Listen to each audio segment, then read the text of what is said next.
কাল রাতে আমি আলমারি, আমি তো কাল রাতে আলমারি খুলিনি। কেন, কি হয়েছে? আরে লকারে আমার যে ঘড়িটা রাখি ওটা খুঁজে পাচ্ছি না।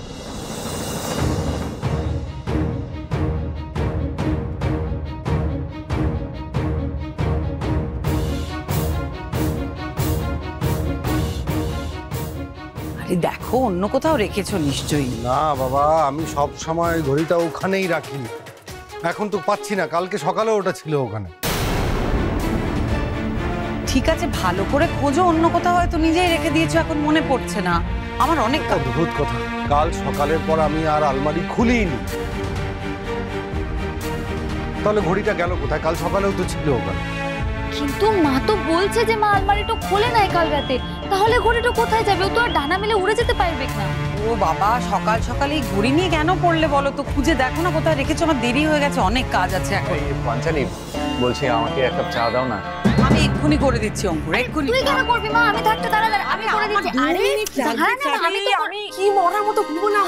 হ্যাঁ, এত বেলা করে ঘুম থেকে উঠলাম আমি। দেখো দেখো কটা বাজে, দেখো। আচ্ছা এই অঙ্কুর, তুমি একটু বসো, আমি এক্ষুনি চা বানিয়ে নিয়ে আসছি সবার জন্য। ঠিক আছে না বৌদি, আমি এক্ষুনি চা বানিয়ে নিয়ে আসছি।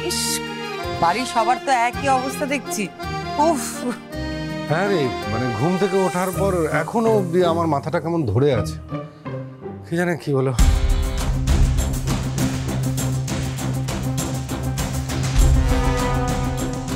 আরে বাবা, আমারও তো, জানো মা, কি যে হচ্ছে আমি কিছু বুঝতে পারছি না এই জায়গাটা। মানে হ্যাঁ রাঙা, আমি ঠিক দেখেছি মির্জা ভাই আর বড় বৌদি ট্যাক্সি করে কোথায় একটা গেল। আচ্ছা, কাল রাতে যে বিরিয়ানি খালো, আবার এত সাত সকালবেলা, ওটা যাচ্ছে কোথায় বলো তো? রাঙা, কিছু একটা গড়বড় মনে হচ্ছে। আচ্ছা মেজ বৌদিদি, মেজদাদা বাবু কোথায় রে? আর বড় বৌদিদি বা কোথায়? বৌদেরকে তো দেখছি না। আমি বলছি, এই বৃন্দা গেছে ওর মার কাছে, মাকে দেখতে, শরীরটা নাকি খারাপ। আর সার্থকী বলছে এত খেয়েছে রাত্রে, ওনাকে একটু হজমের সমস্যা হচ্ছে, তাই মর্নিং ওয়াকে বেরিয়ে গেছে 7 সকালে।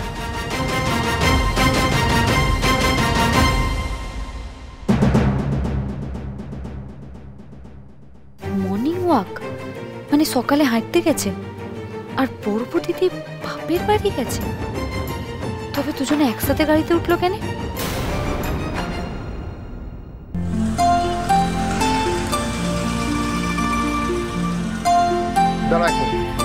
কোথায় যাওয়া হবে? ওই আমি একটু স্টুডিওতে যাব, কল টাইম আছে, আমার শুটিং আছে আসলে। ও আচ্ছা, ঠিক আছে, ভেতরে উঠে এসো, আমি তোমায় ড্রপ করে দিচ্ছি। না মানে আপনি আবার আপনার কাজের ক্ষতি করে আমাকে ছাড়তে যাবেন? কোনো অসুবিধা হবে না, আমি ওইদিকেই যাচ্ছি, প্লিজ উঠে এসো।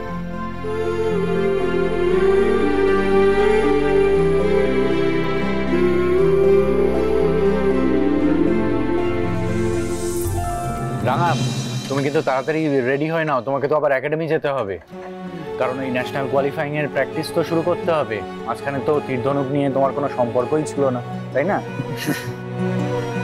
আরে কি বলছো, রাঙার তীরধনুকের সঙ্গে সম্পর্ক ছিল না? আর এই জঙ্গলে পাহাড়ে ও সব জায়গায় তো তীরধনুক নিয়েই যায়। এই তো কদিন আগে চার্লি আর ওই কি কোডি, দুজনকে ওর তীরধনুক দিয়ে কেমন লাজে গোবরে করে ছাড়লো। হ্যাঁ, আরে এই তীরধনুকই তো রাঙার সর্বক্ষণের সঙ্গী, ওটা ছাড়া কখনো থাকতে পারে রাঙা? শোনো বাবা, সব সময় তীরধনুক সঙ্গে নিয়ে ঘুরলে চলবে না। কি রাঙা, এইবার তো প্র্যাকটিসটাও করতে হবে মন দিয়ে। রাঙা, এবার কিন্তু কোনো চান্স মিস করলে চলবে না, তাই জন্য কি করতে হবে? চল, রেডি হতে হবে, চল। কি বাবু, তুই কি কোথাও যাচ্ছিস? হ্যাঁ, আসলে ওই এয়ারব্যান্ডটা এয়ারওয়েজের মালিককে আইরি চেনে, ওনার সঙ্গে আইরি পরিচিত। আইরি ওনার সঙ্গে যোগাযোগ করেছে, আমি ওনার সঙ্গে কথা বলতে যাচ্ছি। উড়নবাবু, তুই কেন এত তাড়াহুড়ো করছিস বলতো?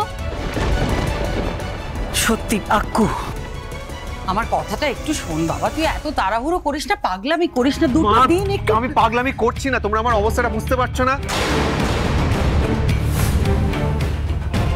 আমি রোজ সকালে উঠে ডিউটি করতে যেতাম, একটা কাজে যেতাম, সেখান থেকে আজকে নানান কারণের জন্য আমি বাড়িতে বসে গেছি। তোমার মনে হয় না আমার দম বন্ধ হয়ে যাচ্ছে?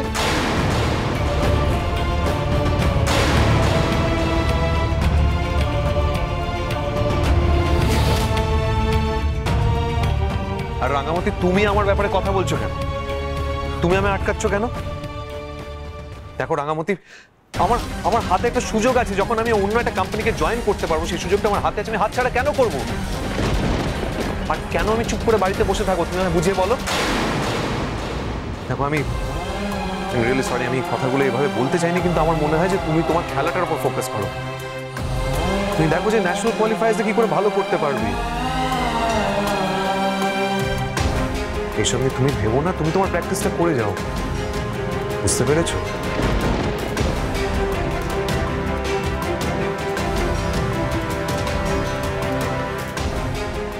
মা আসছে।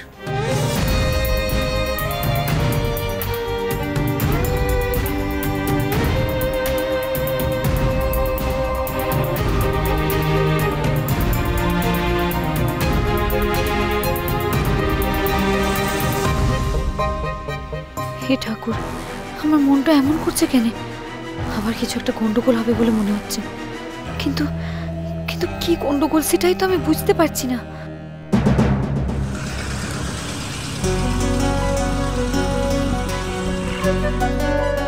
আচ্ছা অদিতি, এই যে তুমি স্টুডিও যাচ্ছ, অ্যাক্টিং করছো, তোমার বাড়ির লোকেরা সায় দেয় না? মানে সাধারণত বিয়ের ক্ষেত্রে খুব প্রবলেম হয় না, তাই জিজ্ঞেস করছি। মানে বাড়ির লোকেরা কোনো প্রবলেম করে না তো, মানে বাধা দেয় না তো? কেন, এটাও তো একটা প্রফেশন। আর তাছাড়া নিজের পায়ে দাঁড়ানোটা কি খুব একটা অন্যায় বিষয়? আমি অভিনয় করে নিজের পায়ে দাঁড়াতে চাই, মানুষের কাছে পপুলার হতে চাই। আর এটাকে যে মন থেকে সাপোর্ট করবে, আমি তাকেই বিয়ে করব। তাছাড়া আপনি এসব কেন জিজ্ঞেস করছেন? না মানে আসলে কি বলতো, মধ্যবিত্ত বাড়ির ফ্যামিলি থেকে যারা বিলং করে, সেই মেয়েদের নানা অসুবিধা ফেস করতে হয়। মানে সমাজের ভালো চোখে দেখে না যারা অ্যাক্টিং প্রফেশনে থাকে, তাদের নানা রকম সমস্যা হয়। মানে বিয়ের সম্বন্ধে অনেক রকম প্রবলেম দেখা যায়। সেই জন্যই বললাম, মানে আমি কথাটা এখতিয়ারের বাইরে গিয়েই বলেছি। I am sorry for that, please কিছু মনে করো না, আমি ওইভাবে বলতে চাই। আপনি কি চান? আপনি এটাই চান যে আপনার বউ কাজকর্ম না করে বাড়িতে বসে থাকুক, এটা চান না? যে সে নিজের পায়ে দাঁড়ায়? আমি কি কিছু ভুল বললাম? না, তুমি কিছু ভুল বলো, আমি ভুল বলেছি।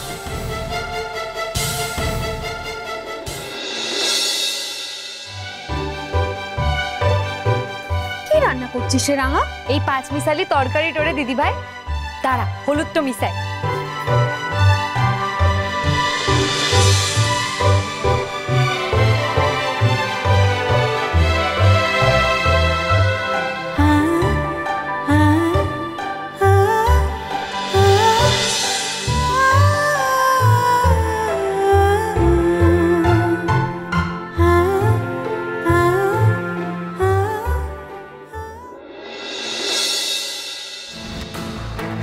আইরি, কি ব্যাপার?